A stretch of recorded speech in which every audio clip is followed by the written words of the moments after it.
Chào mừng mọi người quay trở lại với kênh Ngọt Ngào Hương Xưa. Ngày hôm nay chia sẻ với mọi người về một cái chủ đề, đó là mua nhà trả góp. Mình thì mình không thích mua nhà, nhất là mua nhà trả góp.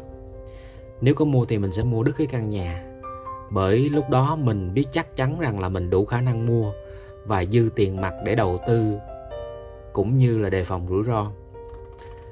Chúng ta thường được bên môi giới và ngân hàng dụ dỗ mua nhà trả góp với những lời lẽ nghe có vẻ rất là hợp tình, hợp lý. Nhưng sau khi cuộc giao thương đã chốt thì người chịu rủi ro duy nhất đó chính là bạn. Còn người được hưởng lợi luôn luôn là ngân hàng và bên môi giới. Họ giàu lên từ bạn và rủi ro bạn phải chịu là thứ mà họ không muốn nhắc tới. Kịch bản mua nhà tốt hơn là thuê nhà được xây dựng một cách rất là công phu và đã thuyết phục được gần như toàn xã hội.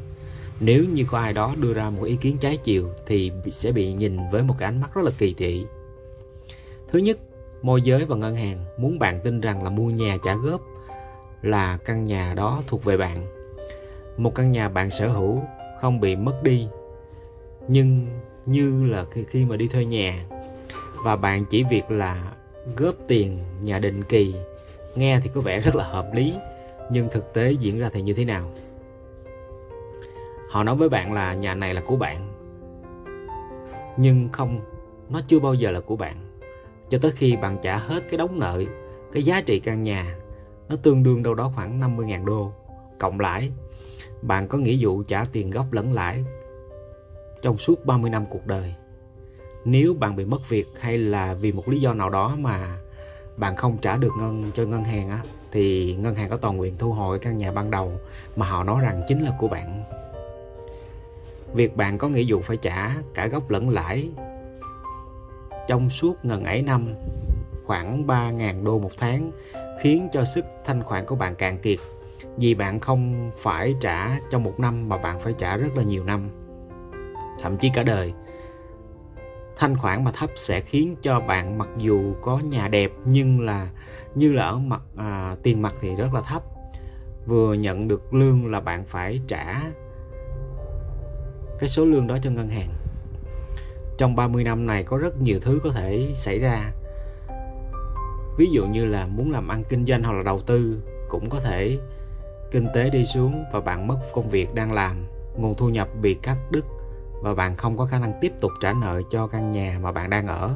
Ngân hàng sẽ thu hồi căn nhà của bạn, vậy thôi.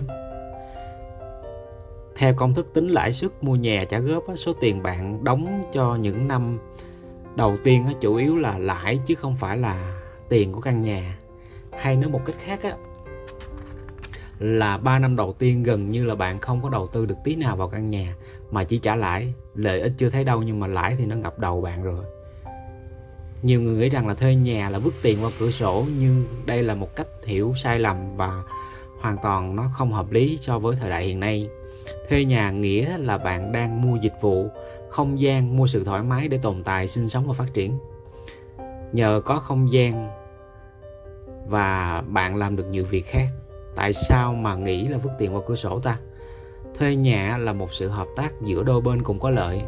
Bạn có nơi sinh sống phát triển và chủ nhà có được tiền. Điểm mạnh của thuê nhà đó là bạn không phải là con nợ trong suốt 30 năm hoặc là nhiều hơn thế.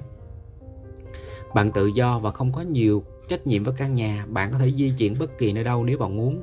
Bạn không phải lo đến vấn đề là tân trang hay là sửa sang lại căn nhà nếu có sự cố gì.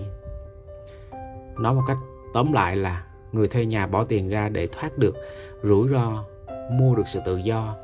Người mua nhà trả góp bỏ tiền ra để ôm vào hàng loạt rủi ro và khiến cho tính thanh khoản trong khoảng thời gian hàng chục năm.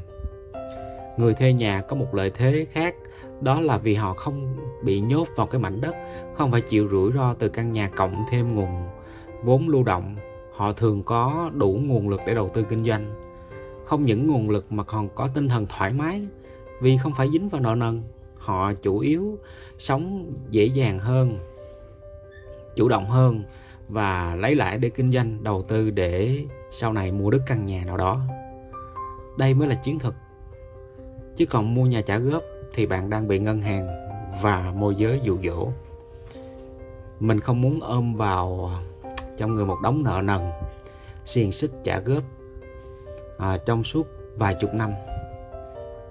chưa biết giá trị căn nhà sẽ tăng lên là bao nhiêu, nhưng mà trước hết bạn phải trả một đống lãi rồi. Mình muốn dùng tiền mặt để đầu tư kinh doanh và đánh cả cụm về sau luôn. Mình muốn sở hữu hẳn một căn nhà mà không phải lo về lãi suất ngân hàng hay là nợ nần. Mình muốn sở hữu khi mình thật sự là sẵn sàng. Thời điểm hiện tại, mọi rủi ro về căn nhà, chủ nhà mình là người ôm chứ không phải là mình.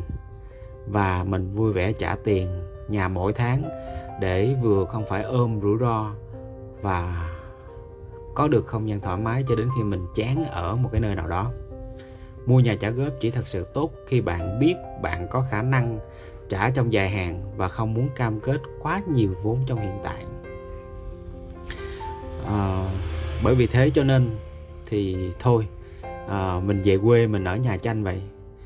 Mấy bữa nay thì đào được một mớ khoai lang và trời mưa cũng nhiều. Nấu bữa cơm xong, bữa cơm chiều thì mình lại luộc một nồi khoai thật là nóng để mà ăn dần. Và cảm ơn cả nhà mình đã lắng nghe cũng như và chia sẻ cho Ngọt Ngào Hương Xưa phát triển. Và hy vọng rằng trong những lần sau sẽ có những cái chương trình và cái chủ đề chia sẻ với mọi người nó được tốt hơn, để mọi người có thể lan tỏa những cái giá trị đến với nhiều người hơn. Và nếu như bạn có những cái quan điểm khác về cái việc mà có nên mua nhà hay là bạn có nên mua nhà trả góp hay không, thì bạn có thể bình luận cái phần bình luận ở bên dưới để chúng ta cùng đóng góp xem là chúng ta có nên mua nhà trả góp hay không, và tại vì sao, giải thích tại vì sao chúng ta nên mua nhà trả góp và trả góp bao nhiêu năm là hợp lý nha. Cảm ơn mọi người rất là nhiều. Trong suốt cái chương trình thì mọi người cũng thấy có những nhà mình có những thành viên mới, đó là bé bông, người ta nuôi không nổi, người ta cũng cho mình. Rồi có dịp mình sẽ quay những cái con cờ hó nhà mình cho cả nhà mình cùng xem ha. Nay nó khoảng 6 con đồng, mỗi lần nó ăn là kinh khủng khiếp nha mọi người. Đó, nó ăn là kinh khủng khiếp. Và không biết tại sao là mình thích nhìn những cái ngọn lửa mà bên những cái bếp củi mọi người. Mình nhìn nó thấy chứ mình cảm thấy nó rất là bình an, nó rất là nhẹ nhàng. Rồi, cảm ơn cả nhà mình rất là nhiều.